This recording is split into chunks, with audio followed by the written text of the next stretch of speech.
सच्चिदानंद रूपाय विश्वोत्पत्त्यादिहेतवे तापत्रय विनाशाय श्रीकृष्णाय वयं नमः।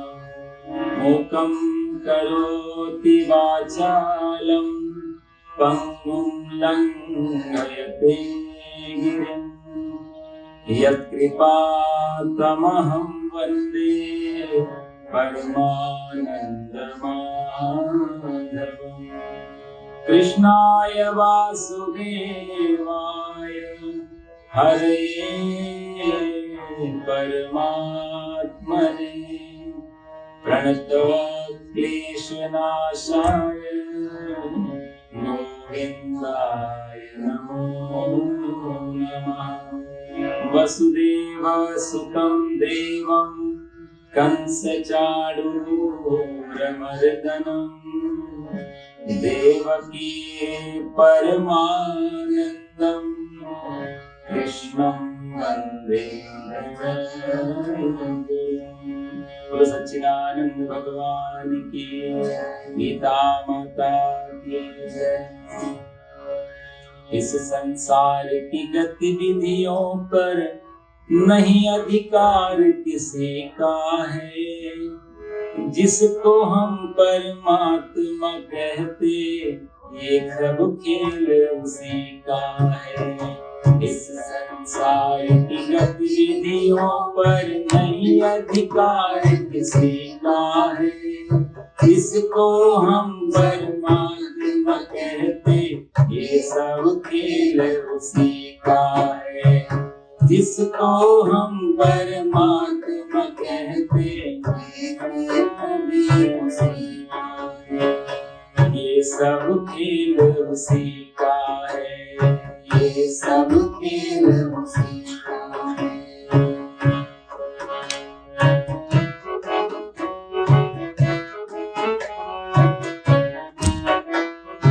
जिसको हम परमात्मा कहते ये सब खेल उसी का है। जिसको हम परमात्मा कहते ये सब खेल उसी का है। राम सिया राम बोलो राम राम राम, राम सिया राम बोलो राम राम राम, राधे श्याम बोलो राधे श्याम, राधे श्याम बोलो राधे श्याम। क्षण भंगुर को नहीं छोड़ता,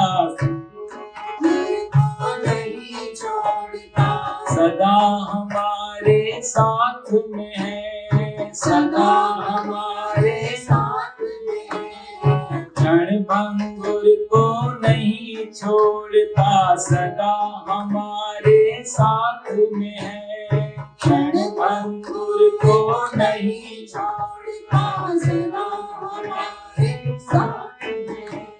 काया की श्वासा डोरी का तार उसी के हाथ में है।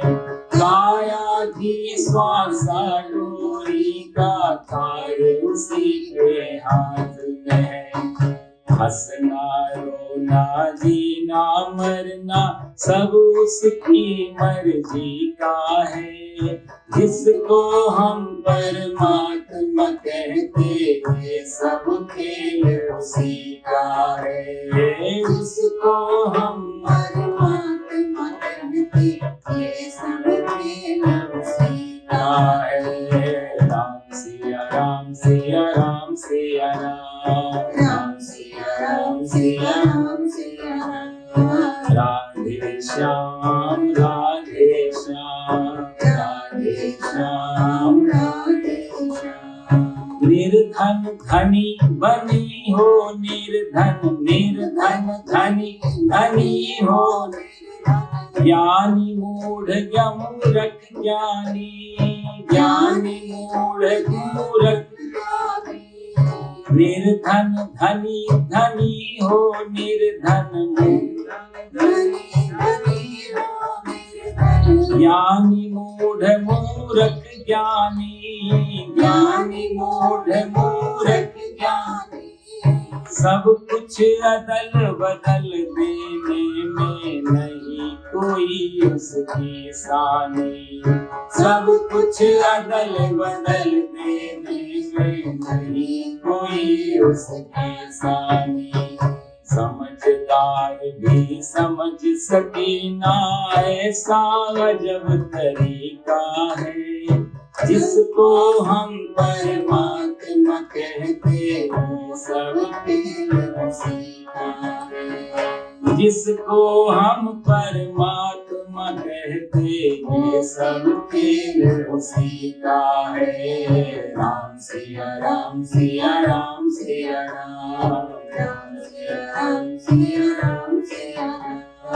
राधे श्याम बोलो राधे श्याम, राधे श्याम बोलो राधे श्याम।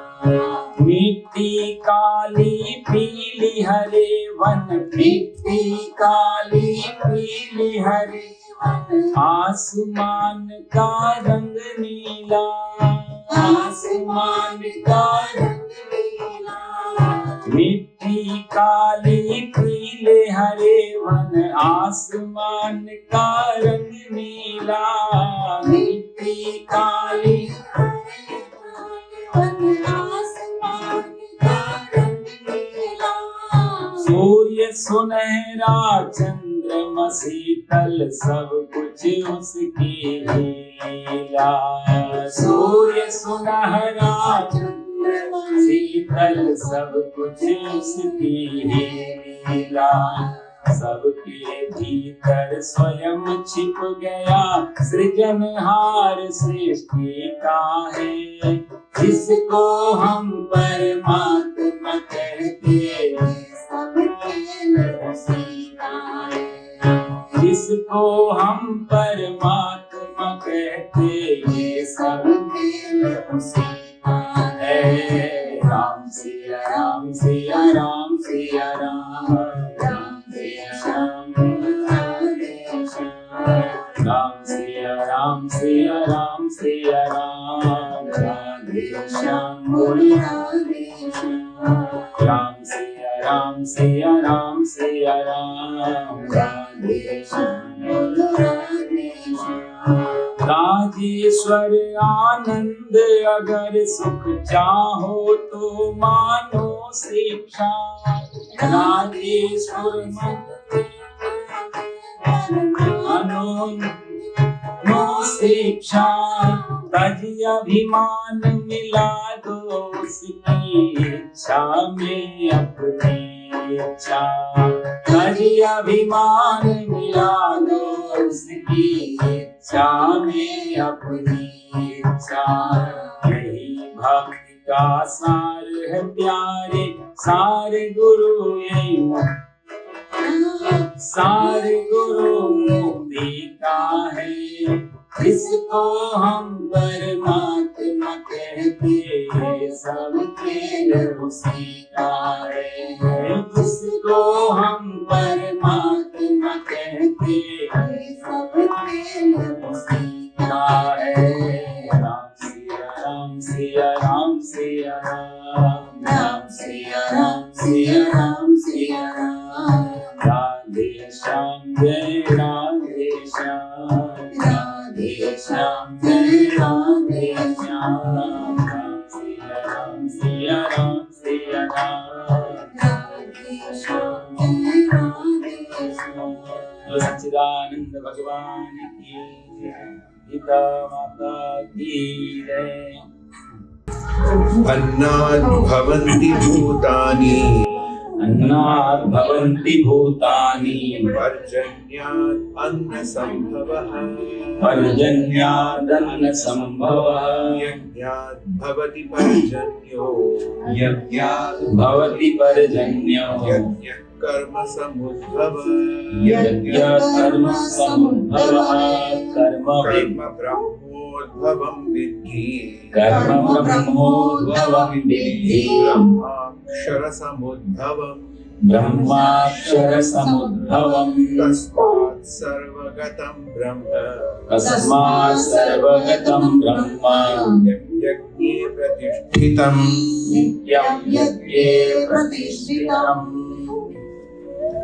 सो पिछली बार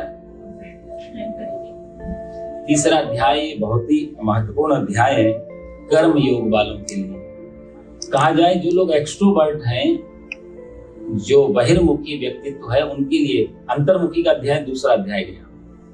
उसमें जो लोग इंट्रोवर्ट पर्सनैलिटी है, जिनकी व्यक्तित्व है,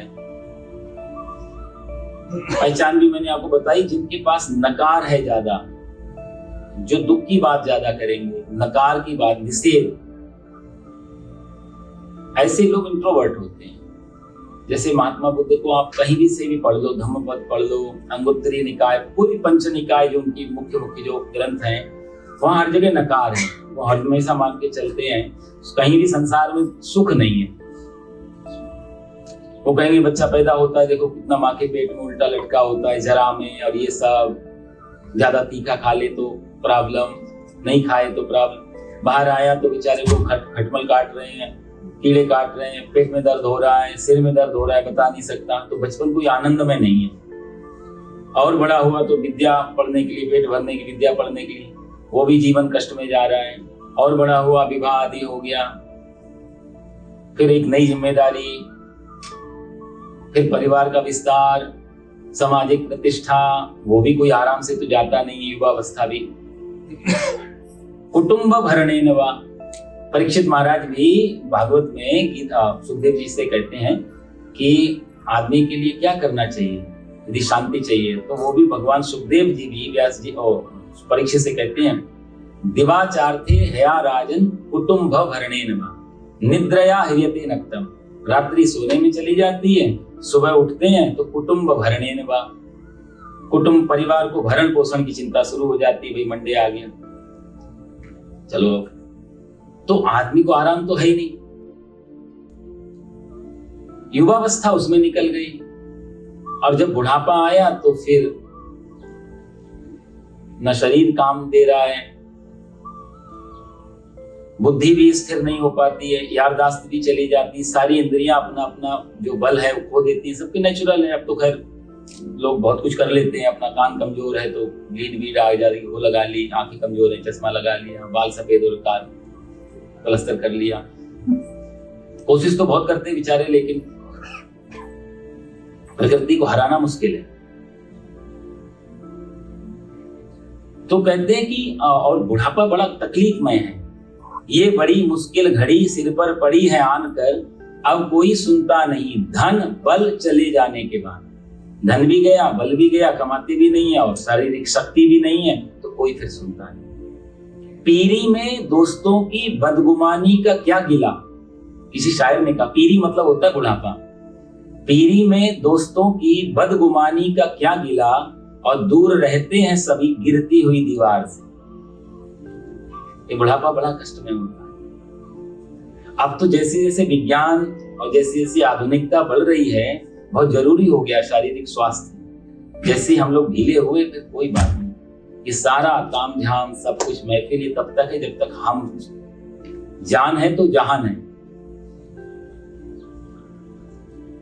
अब उससे भी मतलब नहीं, जान है भले ही, लेकिन वो जान यदि किसी काम की नहीं है, शरीर साथ में नहीं है, तो फिर तो लगता है कि सिर्फ दिन पूरे कर रहे हैं। तो बुढ़ापा तो बहुत कष्टकारी है। यहाँ तो देखते हैं डे केयर में, और पता नहीं कहाँ लोग बेचारे, बड़े बड़े फेमस लोग, जिनके पास शक्ति, संपत्ति दोनों चीजें अच्छी, बहुत अच्छी प्रकार से, सामाजिक प्रतिष्ठा, लेकिन बुढ़ापा बिल्कुल गुमनाम गया। एक बार भी मैं थोड़े दिन पहले पढ़ रहा था, किसी का मार्गरेट थ्रेचर करके, ब्रिटेन की, तो एक नंबर की लेडी, बेचारे का मैंने पढ़ा, पता नहीं सत्य क्या है, उसका एकाकी जीवन गया अंत में। किसी जमाने में उसका नाम था सब, वो पढ़ के ये सब चीजें क्या होती है साहब, ये किसी की निंदा चुगली या किसी का विरोध के लिए नहीं। इनको जब पढ़ते हैं तो आत्मचिंतन जगता है कि हमारा भी यही हाल तो नहीं होगा। जब ऐसे व्यक्ति का यह हाल हुआ तो हम कौन से खेत की मूली है। तो थोड़ा आत्मचिंतन बढ़ता है। तो बाहर से बदलना नहीं है, सिर्फ आत्मचिंतन से अंदर अंदर आदमी बदलता रहता है।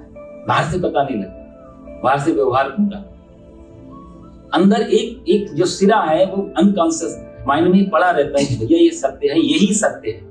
बाकी सब दिखावा है।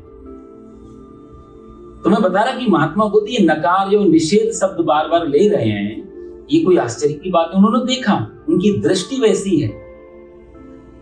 उस संसार को इसी लेके चलते हैं, आनंद नहीं है यहाँ। दुखालयम अशाश्वतम, शाश्वत रूप से इस संसार में दुख ही दुख है। बस हम उसको देखना नहीं चाहे, हम दुख को भी सुख करके देख लेते हैं और ये मान के चलते हैं कि कल सब ठीक हो जाएगा। उस आशा में, उस होप में हम आज निकालते रहते हैं। और बुद्ध जैसे व्यक्ति तो वो आज की स्थिति में जीते हैं, बोलते कल तो आया ही नहीं, कभी आएगा भी नहीं। इसलिए आज यदि दुख है तो आज नींव है, आज फाउंडेशन है, तो कल इस फाउंडेशन पे स्ट्रक्चर जब खड़ा होगा, और यदि दुख के फाउंडेशन पे सुख का स्ट्रक्चर कभी खड़ा नहीं हो सकता। नींव यदि दुख की है तो सुख का स्ट्रक्चर कैसे बना? सारी फ्रेम दुख की होगी। तो बुद्ध शुद्ध रूप से इंट्रोवर्ट व्यक्तित्व के हैं, अंतर्मुखी व्यक्ति हैं। तो उनको पढ़ने वाले लोग या उनसे जुड़ने वाले लोग बोलते हैं कि ये तो बड़ा दुख की बात हो सकती है। वो उनकी अपनी दृष्टि है। और जिनकी दृष्टि बहिर्मुखी है, वो इंट्रोवर्ट वाले लोगों का विरोध रहेगा। उनको लगता है बाहर सब कुछ है, भीतर क्यों जाना, क्यों बैठना, इतना दुनिया में मेरी जरूरत है, इतना दुनिया में सेवा भाव और काम चल रहा है और मैं बैठ जाऊं, उससे अच्छा मैं कुछ करूं अच्छा।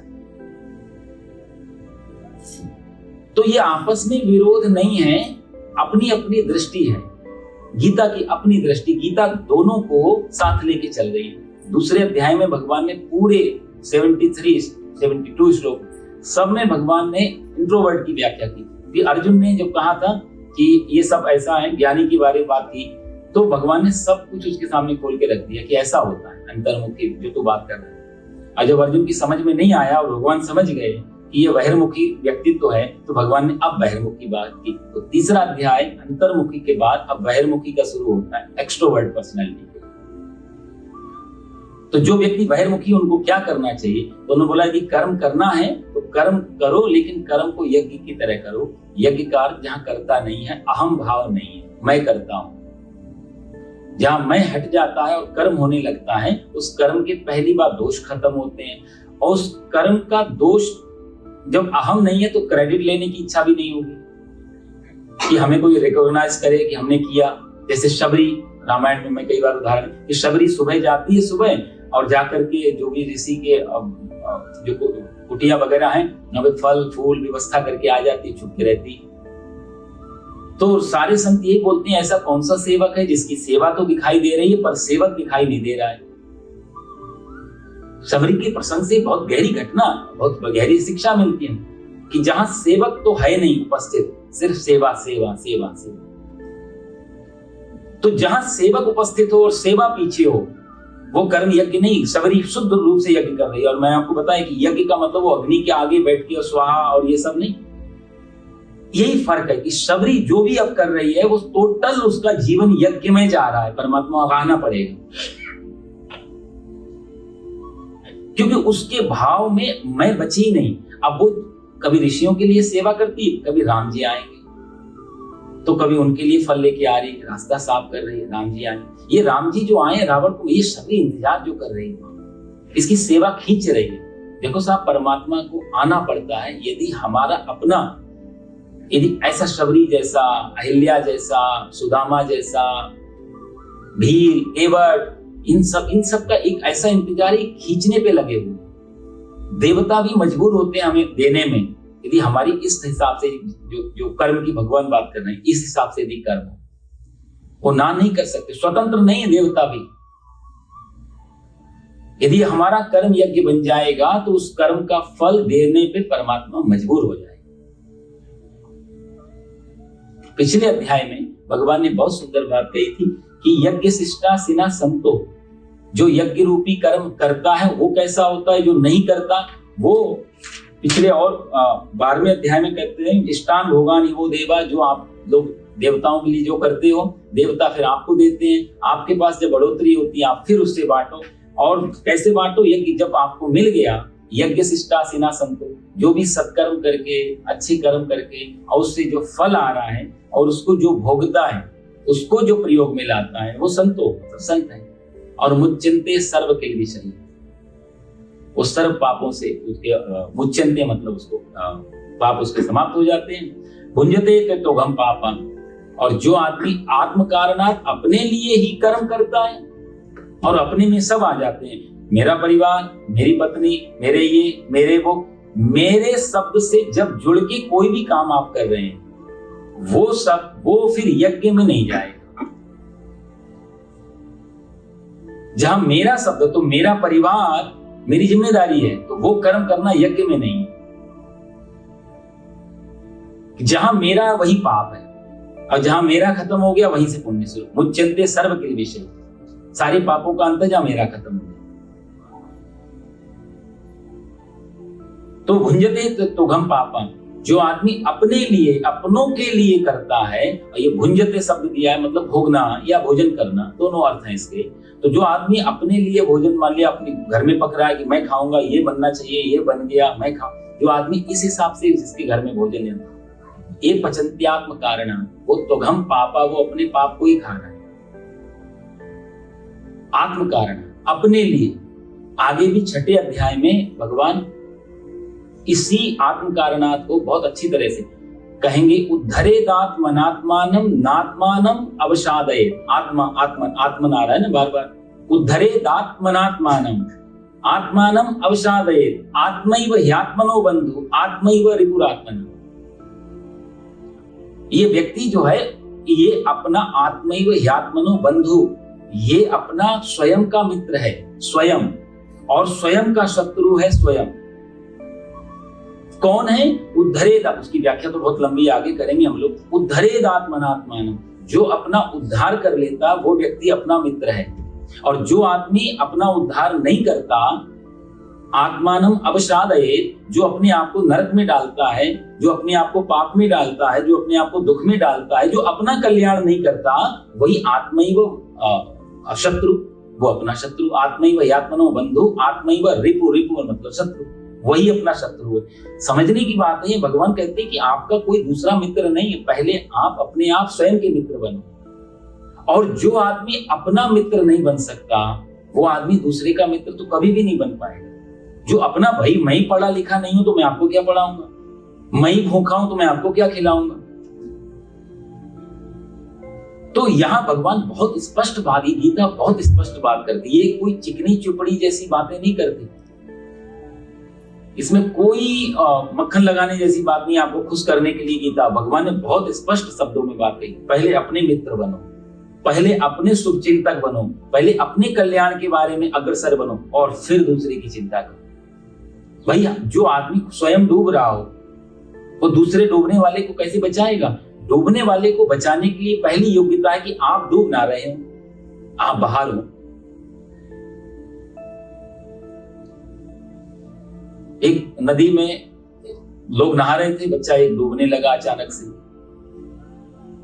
बच्चा डूबने, लोग बोले अरे बचाओ बचाओ बचाओ, देखो बच्चा डूब रहा है, सब हल्ला गुल्ला, खूब हल्ला होता है।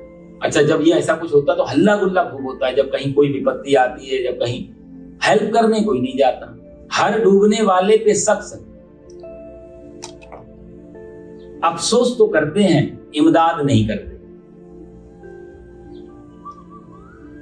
बहुत हल्ला हुआ कि साहब इसको बचाओ। एक आदमी नदी में कूद पड़ा और उसने बड़ी मुश्किल से फिर बच्चे को बचा करके बाहर लाया, और लोग बोले देखो तुम वीर हो, तुम महान पुरुष हो, देखो इतनी भीड़ में आपको कितनी हिम्मत वाले व्यक्ति तो हो, आप कूद गए इतनी बहती नदी में, बच्चे को बचा के ले आए, फूल, कोई कहता है फूल माला पहनाओ, कोई कहता है इनकी झांकी निकालो, रैली निकालो।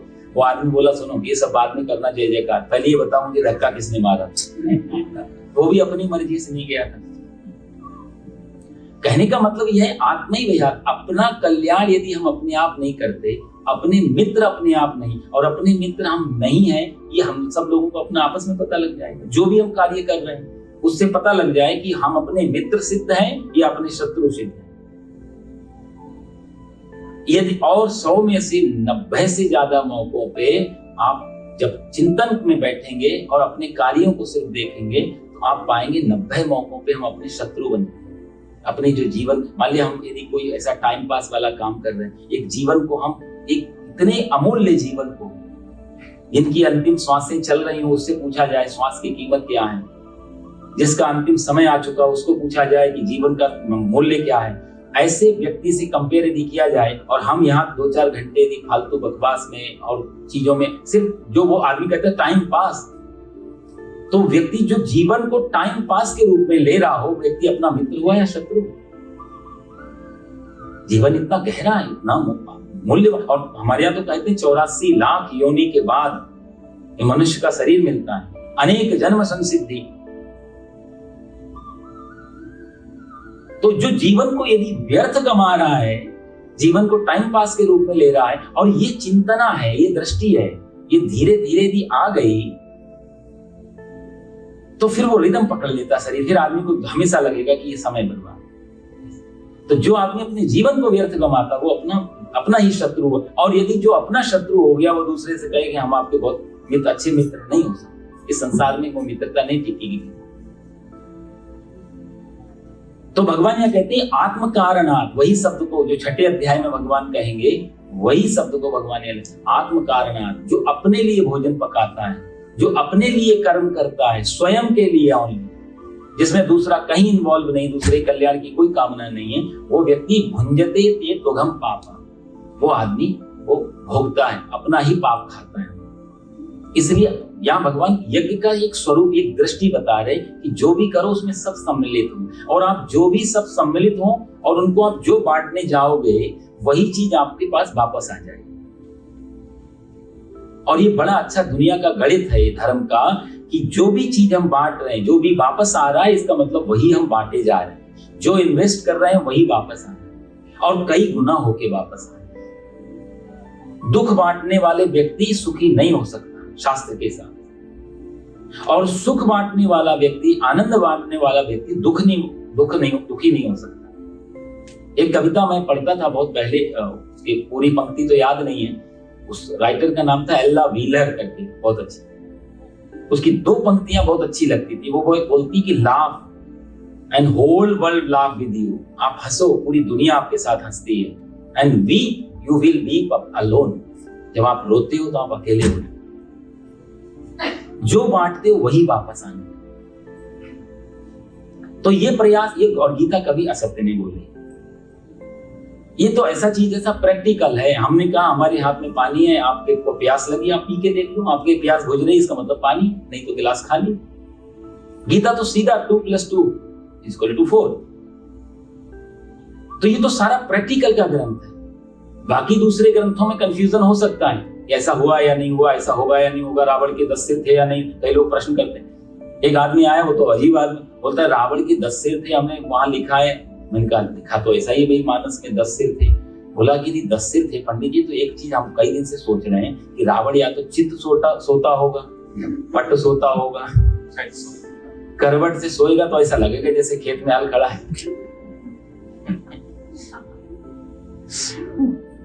तो ऐसे भी आदमी, तो वहां तो कंफ्यूजन हो जाता है, प्रश्न निकलते हैं। ये प्रश्न करने का आप सब्जेक्ट है ही नहीं, इसमें तो सीधा सीधा गणित। भगवान सीधा कह रहे हैं, आप कभी भी देख लो, जो भी चीज आप बांटना प्रारंभ करते, कोई भी आदमी ऐसा नहीं, जिन्होंने बड़े बड़े सामाजिक कार्य किए, उनके अनुभव आप देख सकते हैं। जब से शुरू किया तब से बढ़ोतरी चली रही है, कभी भी घाटा नहीं होता। दान दिए धन ना घटे, घटे न सरिता नीर। जितना कुएं से पानी निकालते रहेंगे उतना ही कुएं का पानी पवित्र बना रहता है। निकालना बंद, पीने लायक नहीं रहेगा, व्यर्थ हो जाता। तो भगवान कहते हैं यज्ञ शिष्टासिना संतो, यज्ञ के बाद बचा हुआ जो भी, कहने का मतलब ये था कि अपने जीवन का जो कुछ समय, कुछ ऐसा पार्ट वो दूसरों के लिए निकाला जाए, जिससे और बाकी जो जीवन बचे उससे आप अपना भी भोग लें। उसमें भोजन का यहाँ उदाहरण है, जैसे यहाँ भोजन बना, तो जैसे हमारे यहाँ परंपरा थी, भोजन बना, उस भोजन में गौ माता का भी अंश जा रहा है, कुत्ते बिल्ली का भी, जिसको भूतिया की बोल, कुत्ते बिल्ली का भी अंश जा रहा है, अतिथि का भी अंश जा रहा है, परिवार के फिर जो भी बड़े बुजुर्ग, सम्मानीय बच्चे, इन सब का भी है, और फिर लास्ट में जो बचा अपना होगी। यज्ञ शिष्टासिना संतो, कितनी सुंदर एक प्रैक्टिकल एक परंपरा बनाई थी। और वो एक सूत्र था कि यदि सुबह सुबह हमारे घर में पहला काम ये था भाई खाना पीना करके हम बाहर निकल, तो पहले काम में एक सूत्र दे दिया, यहां से शुरुआत होगी। देखो भोजन में भी कई चीजें भी था, तो जब आप जीवन बाहर जीने जा रहे हैं तो वहां भी ऐसा ही लगभग रखें, पहले आप पहले आप पहले आप। यज्ञ शिष्टाचार बहुत अच्छा श्लोक है ये, इसमें तो कहने मतलब बहुत लंबी व्याख्याएं हो सकती। और अब भगवान एक और नई एक कड़ी जोड़ रहे हैं उसमें सृष्टि क्रम की, कि देखो होता क्या है, जब आप क्यों देना चाहिए, क्यों ऐसा करना चाहिए, उसके पीछे कारण क्या है। तो यहाँ भगवान कहते हैं 14 नंबर श्लोक में, अन्नात् भवन्ति भूतानि पर्जन्यादन्न संभवा यज्ञात् भवति पर्जन्यो यज्ञात् कर्म समुद्भवा। कहते हैं क्यों अन्नात् भवन्ति, ये मनुष्य क्या है, अन्नात् भवन्ति, अन्न से व्यक्ति की उत्पत्ति होती है। अन्नात् भवन्ति भूतानि, भूतानि का अर्थ हो गया भूत प्रेत नहीं, ये जो हम लोग हैं, ये सब जितने भी जीव हैं वो सब भूत में आ जाते हैं, भूतानि में। जितने भी सृष्टि है, जितने प्रकार की, 4 प्रकार की सृष्टि होती है मुख्य। भागवत में तीसरे दिन की ये कथा आएगी सृष्टि चक्र में, बहुत सुंदर वो है कथा।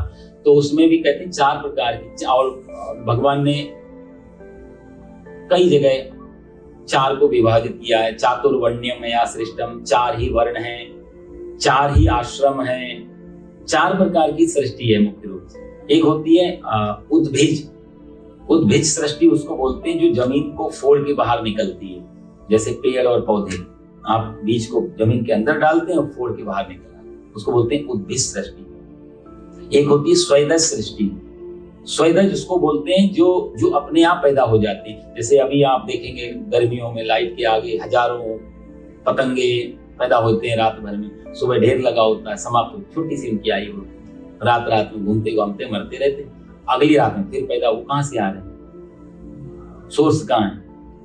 तो स्वैदज सृष्टि है, स्वयं उत्पन्न हो रही है परमात्मा। तीसरी होती है जरायुज, जरायुज का मतलब होता है जो जरा में, जैसे गाय भैंस से जो बच्चे पैदा होते हैं, मनुष्य से जो बच्चे पैदा, जरा में लपेट के आते हैं, उसको जरायुज सृष्टि बोलते हैं। तो जरायुज है, उद्भिज है, स्वेदज है और अंडज। चौथी सृष्टि है अंडज, जो अंडे को फोड़ के निकलते हैं, जैसे सांप के बच्चे या फिर कबूतर आदि पक्षियों के जो बच्चे हैं, सब अंडज। तो 4 प्रकार की सृष्टि का एक क्रम है। तो ये सब कैसे पैदा होती है, इसका सोर्स क्या है, तो बोले अन्नात् भवन्ति भूतानि, ये सब अन्न से पैदा होता है। और अन्न कैसे पैदा होता है, बोले पर्जन्यादन्न संभवा, पर्जन्यात् अन्न संभवा। अन्न कैसे पैदा होगा, बोले पर्जन्य मतलब होता है बारिश, जो वर्षा होती है, वर्षा से अन्न पैदा होता है। अच्छा, यहां वर्षा के लिए भगवान ने बहुत अच्छा शब्द दिया है, पर्जन्य। हर वर्षा को पर्जन्य नहीं बोला जाता, वर्षा भी कई प्रकार की होती है। ये जब गोवर्धन लीला आएगी 5वें दिन, तो वहां पर संवर्तक नाम के मेघ भेजे भगवान ने, ये नाम के मेघ भेजे, प्रलयकालीन मेघ भेजे इंद्र ने वृंदावन को डुबाने। तो अलग अलग जो मेघ है, जो बादल हैं, इनके अलग अलग नाम हैं। तो कुछ बादल ऐसे हैं जो विनाशकारी होते हैं, और कुछ बादल ऐसे हैं, वर्षा ऐसी है कुछ जो सृजनकारी है, जहां से सृजन पैदा हो। तो जो सृजन करती है उस वर्षा को पर्जन्य कहा गया। ये खूबसूरती है अपने सनातन धर्म में। संस्कृत की ये बड़ी खूबसूरती, पढ़ते समय इतना अच्छा लगता है, कितना रिच है ये लैंग्वेज, कितना गहरा इसमें एक एक शब्द, जरा सा बदला कोई भाव, तुरंत एक नया शब्द प्लेस कर देते हैं। इसलिए संस्कृत से के बराबर शब्दकोश किसी भी भाषा में नहीं। नजरें बदली तो नजारे बदल गए, कश्ती ने रुख बदला जरा सा तो किनारे बदल गए। वही संस्कृत की खूबी, जरा सा। हमारे यहाँ रिश्तों को देखो आप, रिलेशन जो होते हैं, पिता का छोटा भाई हो गया तो चाचा जी, पिता के बड़े भाई हुए तो ताऊ जी, पिताजी की बहन बुआ जी, माता जी की बहन मौसी जी, कितना एक एक रिलेशन। और सबसे बड़ी बात बताऊं मैं आपको, जिस भाषा में रिलेशन को डिफाइन करने के लिए वर्ड नहीं हो, वो भाषा बहुत दरिद्र है। सब अंकल जी, सब आंटी जी। भैया एक तरफ बुआ जी, एक तरफ मौसी जी, कैसे आंटी हो गई? तो ये संस्कृत की खूबी है। हिंदी तो बाद में आई, तो मदर लैंग्वेज है संस्कृत। तो पर्जन्यादन्न संभवा कि जो वर्षा सृजन करती है, जहां अन्न डाला आपने, जैसे अभी मई जून का महीना चल रहा है, जून चल रहा है, राइट? इस समय जो भी खेती है उस समय शायद धान की फसल आने वाली भारत में, क्योंकि समझा सावन में धान गड़ते हैं, तो इस समय धान का बीजारोपण हो रहा होगा। इस समय जो बारिश आएगी वो जो बीज सीडिंग हुई है उसको जर्मिनेट करेगी, उसको वो जमाएगी वो। तो जिस बारिश से बीज जमता है और बड़ा होके बाहर निकलता है, पैदा होता है, उस बारिश को पर्जन्य कहा जाता है। तो इसलिए भगवान ने बहुत स्पष्ट, देखो गीता में सब, इसलिए जब गीता पढ़ने बैठते तो यही आनंद है गीता का। यदि शब्द का अर्थ समझ में नहीं आएगा तो ये श्लोक फिर बेकार हो जाएगा। इसलिए संस्कृत को पढ़ने से पहले कहा जाता था कि भैया संस्कृत सीखनी हो, कोई भी लैंग्वेज सीखनी हो, तो उसकी डिक्शनरी आपकी जितनी स्ट्रांग होगी उतनी वो लैंग्वेज आपके जल्दी आप सीख सकते हैं और अच्छी हो जाए। ऐसे ही हमारे यहाँ अमरकोश है, एक किताब, अमरकोश में वो डिक्शनरी है संस्कृत। तो हम लोगों को भी बोलते थे कि जब आप संस्कृत पढ़ने गए थे हम लोग गुरुकुल में, कहते अमरकोश रटो, जितना हो सके रटो। एक ही शब्द के बहुत सारे दूसरे पैरेलल अर्थ आएंगे, पैरेलल मीनिंग आएंगे, और हर किसी का अलग अलग अर्थ होगा। तो पर्जन्यात् अन्न संभवा, जो अन्न है वो पर्जन्य से, जो बारिश है, वर्षा है, उससे अन्न पैदा होता है। और पर्जन्य कहां से आता है, वो वर्षा कैसे आती है, वो वाली वर्षा जिसको पर्जन्य भगवान कहते हैं, विनाशकारी वर्षा की बात नहीं है यहाँ। वो वर्षा कैसे आती, बोले यज्ञात् भवति पर्जन्य। वो पर्जन्य कैसे आएंगे, बोले यज्ञात् भवति, वो यज्ञ से आते, वो यज्ञ से होते। और साथ एक कर्म कांड में आप लोग भीतर पढ़ने जाएं उसमें, तो उसमें गहरे जाएंगे तो उसमें बहुत प्रकार के यज्ञ होते थे, अश्वमेध यज्ञ और बाकी जो पंच यज्ञ ये बता रहे। दूसरे ऐसे यज्ञ में एक होता है पर्जन्य यज्ञ। तो पुराने समय में जब अकाल पड़ता था तो उस समय जो यज्ञाचार्य आदि होते थे, जो यज्ञ के स्पेशलिस्ट होते थे, वो लोग आके पर्जन्य यज्ञ, ये अग्नि पुराण में उसके मंत्र हैं बुलाने के, तो उसमें आहुतियां जो दी जाती थी वो पर्जन्य से रिलेटेड, और ऐसी कुछ सामग्रियों का सम्मिश्रण होता था। ये सामग्रियां इसमें मिक्स होंगी और इन मंत्रों के साथ जब हम आहुतियां देंगे तो ये जाके प्रकृति के उस तरंग को चोट करेगी जिससे पर्जन्य बनते हैं, जो वर्षा बनती है। आपने वो सुना ना, राजा जनक जब उनके यहाँ अकाल पड़ा तो उन्होंने हल चलाया, तो उसको पर्जन्य यज्ञ बोला जाता था। तो कैसे होता है अन्न, बोले यज्ञात् भवति पर्जन्यो, और यज्ञ कर्म समुद्भवा। यज्ञ से पर्जन्य आते हैं। और यज्ञ कैसे होता है, यज्ञ का सोर्स क्या है, बोले यज्ञ कर्म समुद्भवा, उद्भवा। यज्ञ कहां से निकलता है, बोला कर्म कैसे निकलता है। ये सीरीज बनाई भगवान ने, कैसे। और यहां तक आप समझे ना कि कर्म कैसे आया, यज्ञ, और यज्ञ कैसे आया, कर्म किया तो यज्ञ बना, यज्ञ कर्म समुद्भव। और अगला भगवान कहते हैं कर्म ब्रह्मोद्भवम विद्धि। कर्म कैसे आता है, बोला वो ब्रह्मोद्भवम, ब्रह्म से निकला हुआ। इसीलिए तो कर्ता हटाने की बात कर रहे थे भगवान अभी तक, क्योंकि जो भी कर्म हो रहा है वो परमात्मा से निकला हुआ है। और विद्धि जो शब्द दिया है, वो विद्धि का मतलब ये नहीं होता कि आप ऐसा सुनो, इसमें कोई डाउट करो। विद्धि जो शब्द है यहाँ पे, वो विद्धि का मतलब है इसको स्वीकार करना ही पड़ेगा। कुछ काम ऐसे होते हैं जिनमें आपकी राय मशवरा, ओपिनियन चाहिए होती है। कुछ ऐसे होते हैं कि आपको मानना ही पड़ेगा वैसा। विद्धि ऐसा मानो, ऐसा जानो, ऐसा स्वीकार करो, विद्धि। विद्धि शब्द में फिर कुछ दो राय नहीं बचती वहां पर। एक मेरे को याद आ रहा है, जब राम जी वन की तरफ जा रहे थे, सीता माता साथ में हो गई, लक्ष्मण जी ने कहा कि मैं भी साथ में चलूंगा।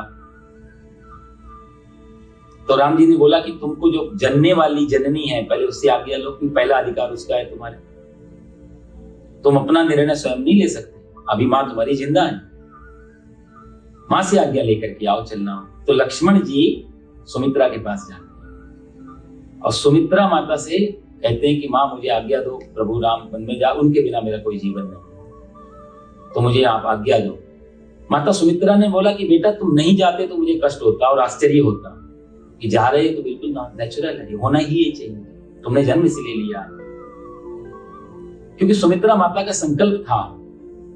ये कथाएं ऐसी इसके भीतर जाते रहो तो नई नई कथाएं निकलती हैं, अच्छा लगता है, थोड़ा कुछ टच करो, नहीं तो फिर कभी समय मिला तो आप। सुमित्रा माता का संकल्प था, जब इसका चरु लेके चील उड़ गई थी तो सुमित्रा माता को कैकेयी और कौशल्या दोनों ने अपना अपना आधा आधा चरु दिया था, और जब चरु लेकर के उन्होंने लिया दोनों का चरु, कहा देखो तुम दोनों ने मेरे को अपना अपना चरु दिया है, यदि ये 2 चरु से 2 बच्चे पैदा हुए तो मैं संकल्प लेती हूँ दोनों बच्चों को आपके दोनों बच्चों की सेवा में लगा दूं। ये सुमित्रा माता का संकल्प था। इसलिए भरत जी शत्रुघ्न जी हमेशा साथ में रहे, लक्ष्मण जी और राम जी हमेशा साथ। ये गहराई है राम कथा की।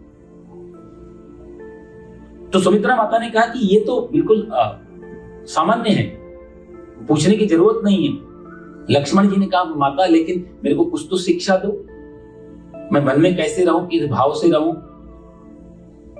तो वहां सुमित्रा माता वाल्मीकि रामायण में बहुत सुंदर बात कहती कि देखो, सुमित्रा माता कहती बेटा जब भी तुम्हें पिता की, क्योंकि तुम छोड़ के जा रहे हो किसको, पिता को, माता को, अयोध्या को, यही छोड़ के जा रहे हो ना, तीनों की जो तुम्हें जो रिप्लेस, तीनों की पूर्ति करना हो, तीनों की याद आए तो कैसे करो।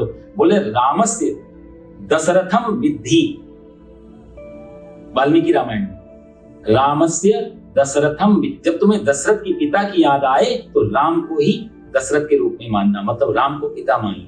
विद्धि रामम दशरथम विद्धि, और माम विद्धि जनकात्मजा, मेरी याद आए तो जनकात्मजा, जनक की जो पुत्री है ना सीता, वो मेरा स्वरूप। रामम दशरथम विद्धि माम विद्धि जनकात्मजा, और कहते हैं अयोध्या अटवीम विद्धि, अटवी बोलते हैं जंगल को। यदि जंगल को कैसा मानना, अयोध्या अटवीम विद्धि। ये जो बार बार विद्धि विद्धि विद्धि शब्द जो माता सुमित्रा दे रही है, उसका मतलब इसमें कुछ तुम अपना दिमाग नहीं लगा सकते, ऐसा स्वीकार करना। और यदि तुमने ऐसा मान लिया, ये भाव ऐसा रखा, तो गच्छथा यथा सुखम, जहां तुम जाओगे वहीं तुम्हें सुख, वहीं तुम्हें आनंद मिलेगा। ये दृष्टि है साहब गीता की।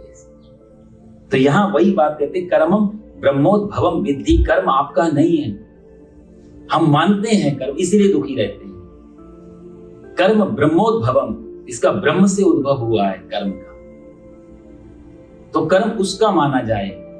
तेरिया तू जान माल का, तेरे से आया है, तेरे की वजह से मैं कर्म। इसलिए मैंने आपको कहा ना, जैसे उपनिषद के ऋषि, वो तो जिस हाथ से कर्म करते हैं वो कहते हैं अयम में हस्तौ भगवान, हमारे ये दोनों हाथ ये भगवान का स्वरूप है।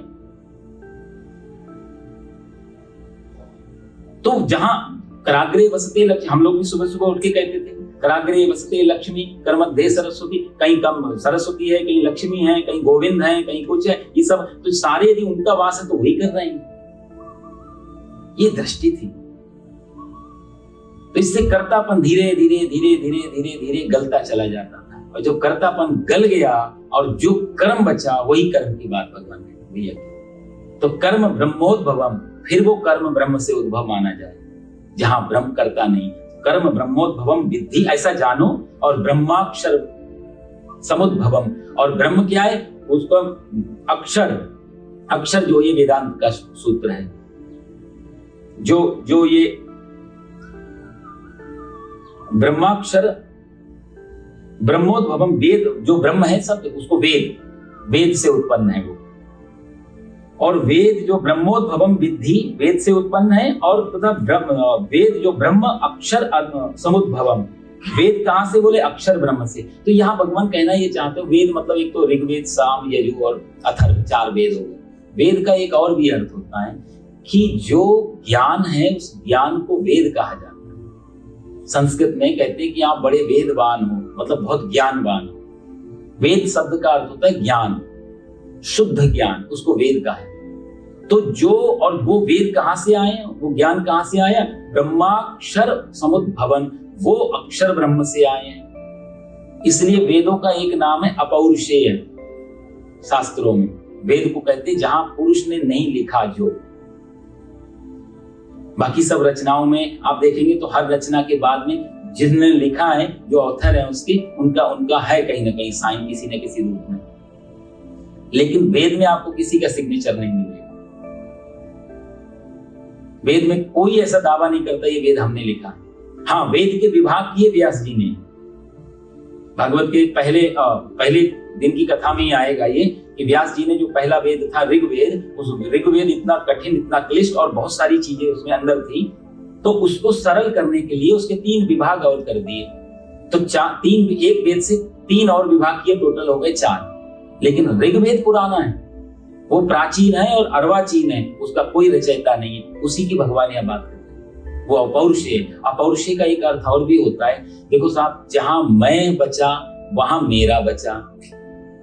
तो कोई ग्रंथ, यदि मैंने कोई किताब लिखी तो मेरी किताब हो गई, चाहे वो मेरी कोई भी किताब हो। ऑटोबायोग्राफी हम लिखते हैं कि मेरी ऑटोबायोग्राफी, मेरी जीवनी। जहां मैं नहीं बचा तो फिर तू बचा। तो वेद लिखते समय ऐसा भी हो सकता है जिन ऋषियों में ब्रह्मावतार हुआ, ब्रह्मोद्भव हुआ, परमात्मा ही आया उस व्यक्ति में और उसने उसे लिखवा लिया। इसलिए वेद के ऋषि कहते हैं कि ये हमारा नहीं है, इसका मतलब परमात्मा ही उतरा उनके रूप में। इसलिए वेद को अपौरुषेय कहा। तो उसी की भगवान यहाँ बात कहते हैं कि ब्रह्माक्षर समुद्भवम। वो वेद कहां से, ज्ञान का सोर्स क्या है, ज्ञान कहां से आया, उद्भव का, बोला अक्षर ब्रह्म से आया, वो परमात्मा से आया है। और इसलिए तस्मात् सर्वगतम ब्रह्म, उस सब में ब्रह्म जान करके, उस सर्वगतम, सब जगह परमात्मा होकर के, नित्यम यज्ञ प्रतिष्ठितम। अच्छा, वो परमात्मा कहाँ रहता है? फिर भगवान वहीं घूम के आ गए। तस्मात् सर्वव्यापी परमात्मा कहाँ रह गया? वो फिर यज्ञ प्रतिष्ठितम, वो यज्ञ में रहता है। एक माला बना दी ना पूरी चैन। एक दूसरे के सब आधार हैं। जैसे वो जो गोल दरवाजे बनते हैं, हमने कारीगर से पूछा तो वो ईंटों का इस हिसाब से, एक ईंट दूसरे पे डिपेंड होती, दूसरी इस पे डिपेंड होती, एक ईंट खिसकाओ सब गिर जाएगा। वो इस हिसाब से कलाकारी करते हैं, एक दूसरे का सहारा, कोई छोटी बड़ी नहीं होती उसमें। ऐसे ही ये पूरा संसार जो है, पूरा सृष्टि एक चक्र की तरह। आगे भगवान इसी के बारे में बात, एवं प्रवर्तितम चक्रम, अगला श्लोक। तो समझने की बात इसमें है, जो मुख्य चीजें हैं कि अन्नात् भवन्ति। देखो साहब, इसमें एक चीज और भी है, इस सब भगवान ना एक दूसरे को जोड़ रहे हैं आपस में, इंटरकनेक्टेड हैं हम सब लोग। इसमें कोई अलग अलग, जैसे पूरब जो है हमारा सनातन धर्म की जो दृष्टि है, वो दृष्टि में हर आदमी एक आपस में एक दूसरे से जुड़ा हुआ है। आजकल जो साइंस पिछले 30-40 सालों में काफी फैल रही है, अब तो बहुत उसका नाम है इकोलॉजी। उसी इकोलॉजी भगवान ने इस श्लोक में दे रहे हैं। 3 अध्याय की 14-15वां श्लोक जो है वो इकोलॉजी है, जिसको इन्होंने अब खोजा। उसकी व्याख्या भगवान ने 5000 साल पहले कर दी, कैसे जुड़ा हुआ है अंदर अंदर आदमी। तो पश्चिम और पूरब का सनातन धर्म की यह दृष्टि थी कि सब आदमी हजारों लाखों करोड़ों किलोमीटर दूर जो सूर्य है उससे हम जुड़े हैं। अब तो विज्ञान भी मानता है। अब से पहले आदमी सोचता था सूर्य से प्रकाश देता है, लेकिन अब तो विज्ञान कहता है कि सूर्य ठंडा हो गया जिस दिन 8 मिनट में हम भी सब ठंडे हो जाएंगे। वो 8 मिनट, क्योंकि अंतिम किरण वहां से जो चली है उसको पहुंचने में 7-8 मिनट लगेंगे इधर, और जैसे ही वो किरण पहुंची और उसके बाद खत्म। तो इतनी दूर सूर्य और हम छोटे से, यहाँ कोई सोच भी नहीं सकता था आपसे पहले।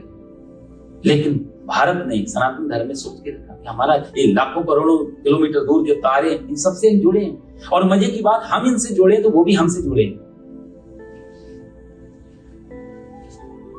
एक दूसरे के पूरक हैं ये। तो ये एक ऐसी माला बना के तैयार की भगवान ने। कितना विशाल हृदय रहा सनातन धर्म का। तो किसी के प्रति हम हिंसात्मक यदि होते हैं तो वो हिंसा वापस आती है, क्योंकि यहां भगवान यही कहना, तुम किसी के प्रति हिंसात्मक होंगे तो वो हिंसा तुम्हारी, क्योंकि आप उससे जुड़े हुए हो। भाई एक हाथ है, एक ये हाथ है, हम दोनों में कंपेयर कर, ये हाथ सोचे कि इस हाथ को मैं हरा दूं और ये सोचे इसको, कौन किसको हरा पाएगा, आज का कोई निर्णय नहीं होगा। तो प्रकृति, पूरब और पश्चिम की यही तो सारी विरोध था आपस में। पूरब कहता है कि अन्नात् भवन्ति भूतानि, अन्न से व्यक्ति पैदा होता है। कोई पाश्चात्य वैज्ञानिक इस बात को नहीं, गले के नीचे नहीं उतरेगा। अन्न और आदमी का आपस में कोई कनेक्शन नहीं। अन्न से आदमी कैसे पैदा होगा? और यदि चलो मान लिया अन्न से पैदा हो, तो अन्न कहां से आएगा? बोले पर्जन्याद अन्न सम, वो पर्जन्य से आए। प्रकृति को, नेचर को हम लोग, इसलिए हमारे यहाँ देखो, आप कहते हैं ना, अन्नो वै ब्रह्मा अन्नपूर्णे सदा पूर्णे शंकरे प्राण वल्लभे ज्ञान वैराग्य सिद्ध्यर्थम भिक्षाम देहि च पार्वती, अन्नो वै ब्रह्मा, ये सारी बात हम कहते, अन्न भी एक ब्रह्म है। पश्चिमी सभ्यता में सब कुछ मैटर है, उनके लिए सब पदार्थ है। वो कहते हैं प्रकृति जीवंत नहीं, प्रकृति जड़ है, उसका तुम्हारा कोई कनेक्शन नहीं है, ये मान के चलता है पाश्चात्य जो विज्ञान है। भारतीय विज्ञान बोलता नहीं, सब कुछ कण कण है, वो कण कण में शंकर है, कंकड़ नहीं शंकर है, यही बात। कण कण में परमात्मा है, यहां कुछ भी मरा हुआ नहीं है, सब। यदि अन्न से एक जीवित व्यक्ति पैदा हो रहा है, अन्नात् भवन्ति भूतानि, यदि अन्न से भूतानि मतलब जीव पैदा होते हैं, तो वो अन्न भी जीवंत है। वो अन्न को जीवंत तो होना चाहिए, क्योंकि वो इसका सोर्स है। और जब यदि ये डेड हो गया, तो ये डेड कैसे आदमी को जीवंत को पैदा करेगा? सीधी सीधी वही बात। जीवंत को पैदा करने के लिए स्वयं जीवंत होना चाहिए। तो पूरब ये मानता है कि अन्न भी परमात्मामय है, अन्न भी ब्रह्म है, अन्न भी जीवंत है, तभी वो जीवन को पैदा कर सकता है। अन्नात् भवन्ति भूतानि। तो इस अर्थ में होता क्या है कि पूरब ने प्रकृति को, नेचर को, सबको परमात्मा मय माना, इसलिए उन्होंने नाम दिए। जैसे हम लोग गंगा मैया, यमुना मैया, कावेरी, हम नदियों को नाम देते हैं। पृथ्वी माता, समुद्र वसने देवी, पर्वत स्तन मंडले, विष्णु पत्नी नमस्तुभ्यम। हे पृथ्वी, आप तो विष्णु की पत्नी स्वरूपा हैं, आप हमारी माँ हैं। हम पृथ्वी को माँ कहा, नदियों को माँ कहा, गाय को माँ कहा, आकाश को पिता कहा, तस्माद् आकाशमुत्पन्नम। उपनिषद का सूत्र है, आसीदेकं परब्रह्म नित्य मुक्तम अवक्रियम।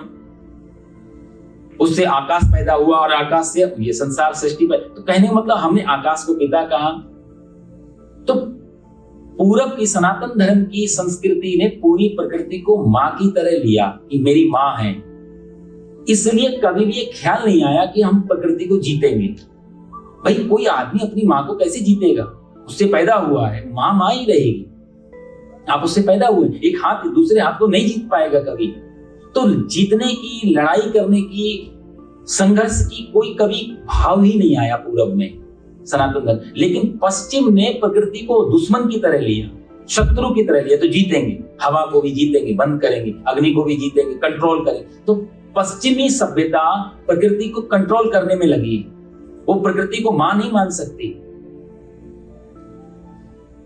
और ये बात किसी को बुरा लगने के लिए नहीं कह रहा हूं। जब यदि प्रकृति मां और मां को यदि शत्रु की तरह लिया जाए, तो ये परिवारों में भी होगा।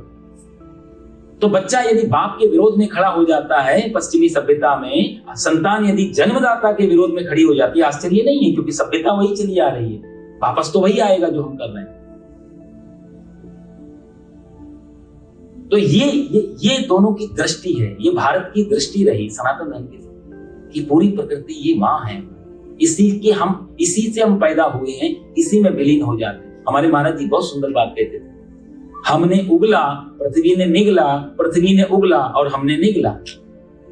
ये साइकिल चलता रहता। वही बात, अन्नात् भवन्ति भूतानि और पर्जन्याद् अन्न संभवा। ये सारा एक पूरा एक चक्र है, एक दूसरे से सब उलझे हुए हैं, एक दूसरे से सब लिपटे हुए, एक के बिना। मैं एक जगह कहीं पढ़ रहा था, बहुत पुरानी घटना, पूरी मुझे याद नहीं, कि कहीं पर कुछ ऐसा बीमारी फैली, मलेरिया था बहुत बड़ा। तो कुछ डॉक्टर आए, उन्होंने बोला कि हम सारे मच्छरों को मार देते हैं। उन्होंने लिया, सारे मच्छरों को मार दिया और मच्छर मर गए। तो वो, और ये प्रैक्टिकल की घटना घटी थी, 1980s की बात है ये। मच्छरों को मार के मलेरिया तो खत्म कर दिया, लेकिन मच्छरों के मरने से कटी बिल्लियां भी खत्म हो गई और बिल्लियां खत्म हो गई तो चूहे बढ़ गए, और चूहे बढ़ गए तो फिर नई बीमारी पैदा हो गई। तो मलेरिया तो निकाल दिया गांव से बाहर, लेकिन प्लेग भीतर आ गया। तो कहने का मतलब वहां पर उनको स्वीकार करना पड़ा। ये सब आपस में जुड़ा। आप एक चीज को खत्म करते हैं, उसका दूसरा पार्ट खत्म नहीं होता। कैसे जुड़ा है इसको जानने के लिए फिर उतरना पड़ता, चिंतना। ये तो शब्द है, ये तो प्रैक्टिकल फॉर्मूलाज है। तो भगवान कहते हैं कि यज्ञात भवति सम्मोहा, यज्ञात भवति पर्जन्यो। यज्ञ, अब विज्ञान को आप पूछे किसी वैज्ञानिक से कि यज्ञ से पर्जन्य आते हैं कैसे, कभी सिद्ध नहीं हो पाएगा, उनको समझ में नहीं आए यज्ञ करने से कैसे। यज्ञ का मतलब एक तो वो स्वाहाकार विधि है, विशेष यज्ञ, लेकिन ये भी है कि जब आदमी शुभ कर्म करना प्रारंभ करता है, सत्कर्म करना चालू करता है, जब प्रकृति को एज ए मदर, हमारा मां मान के चलता है, प्रकृति के साथ मित्रवत जब व्यवहार करता है, तो प्रकृति भी हमारी फिर चिंता करने लगती है, हमको क्या चाहिए, कब चाहिए, कितना चाहिए। फिर वर्षा आती है, और वर्षा आती है तो व्यक्ति के लिए आती है फिर वो वर्षा, क्योंकि व्यक्ति बुला रहा है। और ऐसे कई उदाहरण इसी कलयुग में कई बार ऐसे संतों के पास अकाल पड़ा था, भयंकर अकाल पड़ा था, और उन्होंने ऐसे यज्ञ किया, यज्ञ की अग्नि बुझ नहीं पाई, वर्षा आ गई।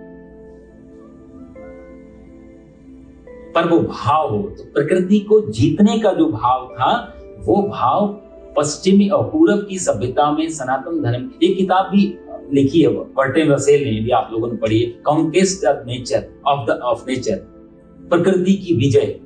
अब ये प्रकृति की विजय, कॉन्क्वेस्ट ऑफ नेचर, ये कोई पश्चिमी दार्शनिक लिख सकता है, भारत का तो कोई ऋषि नहीं लिख सकता, क्योंकि भारत तो उसको,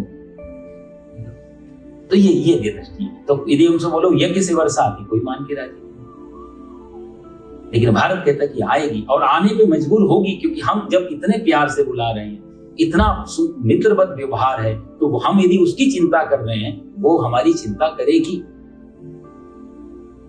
इसलिए भगवान यहाँ सबको एक दूसरे करके जोड़ रहे हैं कि अन्न से हम बनते हैं, और यदि अन्न से हम बनते तो अन्न भी जीवंत होना चाहिए। इसलिए अन्नो वही ब्रह्मा, अन्न जो है परमात्मा में है।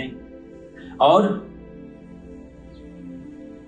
अन्नात् पर्जन्यात् और विज्ञात भवति पर्जन्यो, यज्ञ कर, और यज्ञ जो है वो कर्म से आता है। यज्ञ कर्म से, क्योंकि हम सत्कर्म करेंगे वही यज्ञ बन जाएगा। और कर्म ब्रह्म से, मतलब ज्ञान। कर्म कैसे करना चाहिए, तो कर्म जो कर रहे हैं वो कौन बताएगा ये सही है या गलत है, ये यज्ञ है या नहीं है। तो ये कर्म ब्रह्मोद्भवम, ब्रह्म मतलब वही वेद, ज्ञान से पता लगेगा कौन सा कर्म यज्ञ है और कौन सा कर्म यज्ञ नहीं है। इसलिए ज्ञान में जाना पड़ेगा, वेद में जाना पड़ेगा, शास्त्रों में जाना पड़ेगा। कुछ निषेधात्मक चीजें हैं, कुछ विदेहात्मक चीजें हैं, कहीं कुछ करना चाहिए, कुछ नहीं करना चाहिए। तो कर्म का जन्मदाता है शास्त्र, ज्ञान। और वो ज्ञान कैसे है, बोला ज्ञान परमात्मा से है। और परमात्मा का है, परमात्मा वापस यज्ञ में। पूरी भगवान ने अच्छी खासी यहाँ माला बना दी। तो तस्मात् सर्वगतम ब्रह्मम नित्यम यज्ञ प्रतिष्ठितम्, ये थे यज्ञ में परमात्मा, और यज्ञ में वही सत्कर्म में परमात्मा स्वयं हर समय सर्वगतम, सब जगह रहने वाला परमात्मा, नित्य मतलब हमेशा शाश्वत रूप से इटर्नल उसमें स्थिर है। यज्ञ वाले कर्म जब सत्कर्म होते हैं तो जरूरी नहीं कोई देखे नहीं देखे, परमात्मा है वहां पर, वो देख रहा है, उसकी आंख को पता लगे, और उसको पता लग जाए तो बाकी किसी को पता लगे भी नहीं, कोई फर्क नहीं पड़ता, उसको पता लगे। हम लोग कोशिश करते हैं कि कर्म हमारा सत्कर्म भी हो, सबको पता लगे, उसको पता लगे या ना लगे।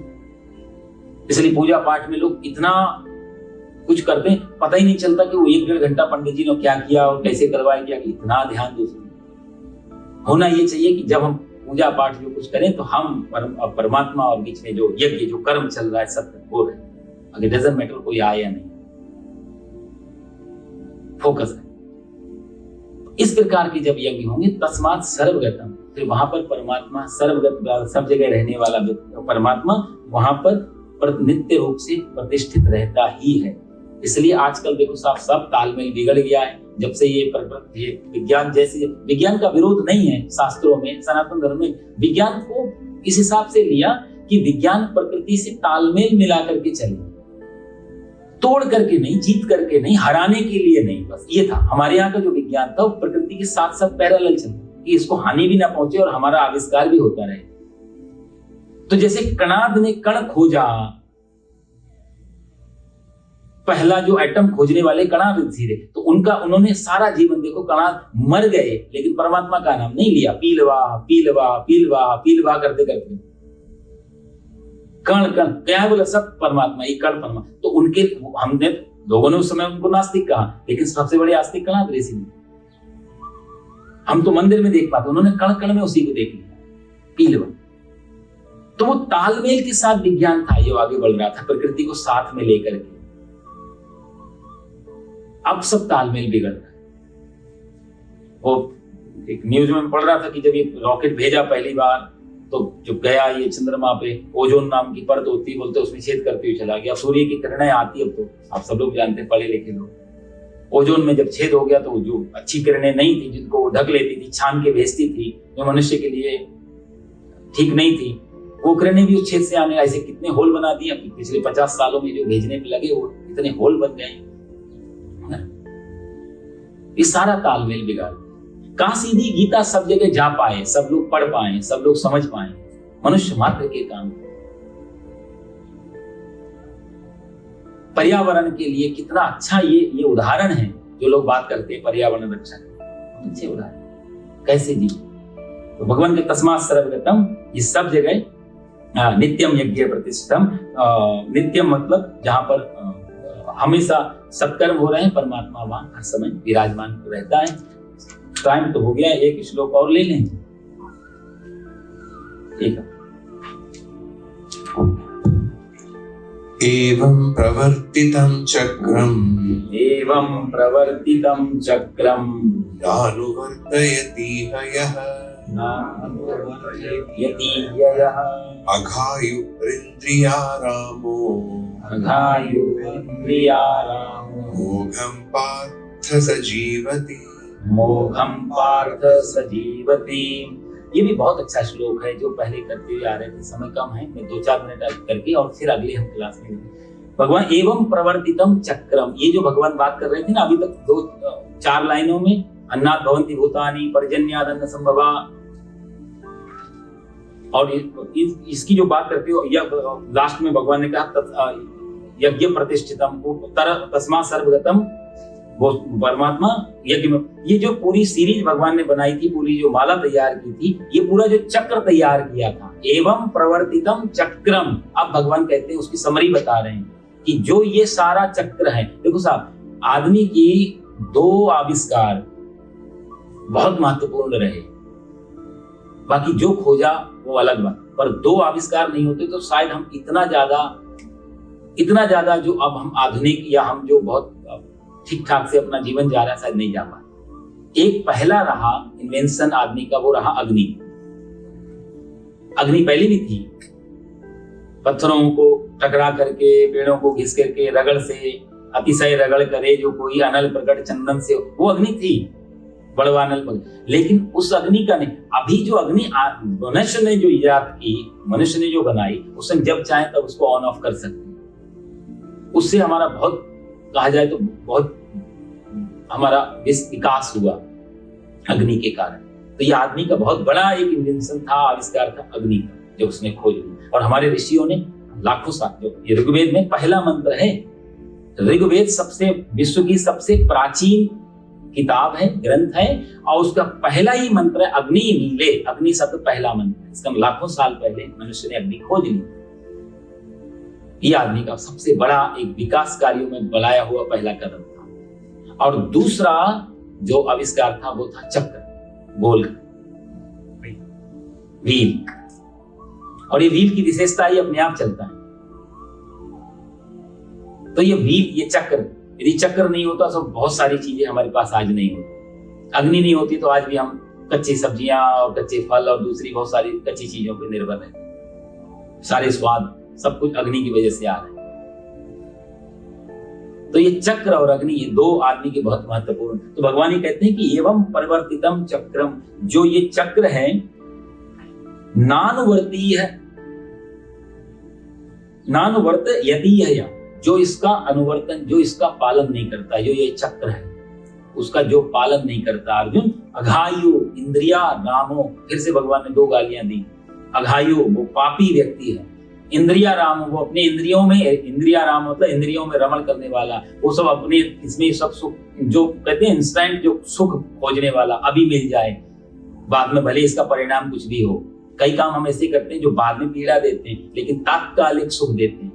जितने भी व्यसन आदि हैं, वो सारे व्यसन तात्कालिक सुख दे जाते हैं, लेकिन परिणाम उसका दुख का होता है।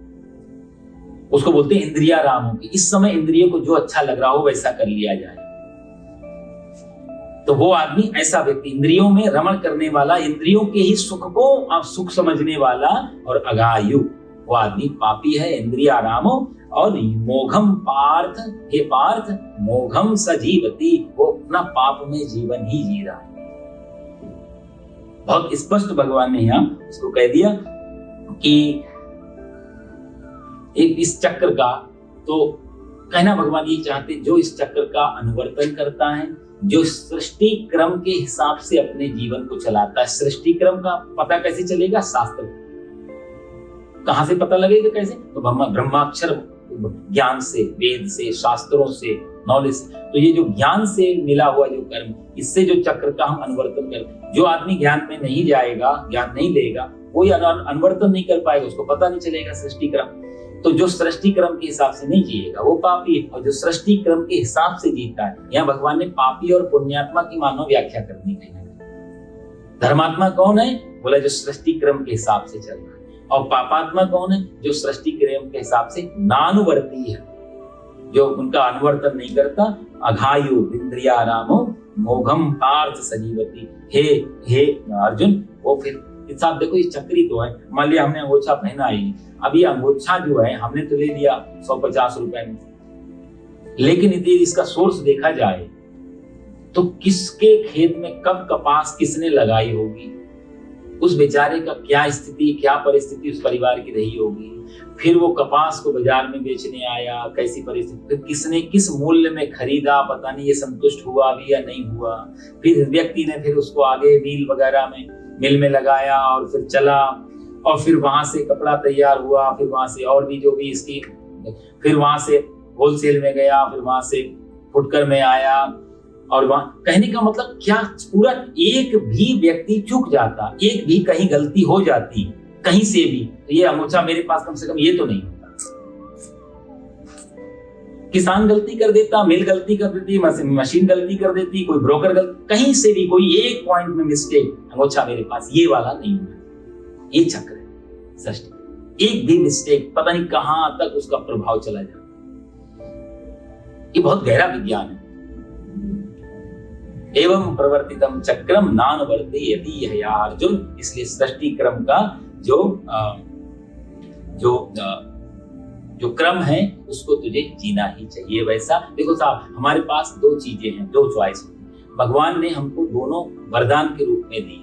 एक तो दिया है भगवान ने इच्छा स्वातंत्र, बोलते हैं उसे, हम इच्छा करने में स्वतंत्र हैं। इच्छा स्वातंत्र पहला, हम इच्छा कर सकते हैं, कुछ भी इच्छा कर सकते हैं। इच्छा करते, सपने देखने में क्या जाता है, सपने में जो मर्जी स्वप्न देख सकते। और दूसरा भगवान ने दिया है वो है कर्म स्वातंत्र, कर्म की भी स्वतंत्रता है। ये दो चीजों की स्वतंत्रता मनुष्य के अलावा और किसी में नहीं है।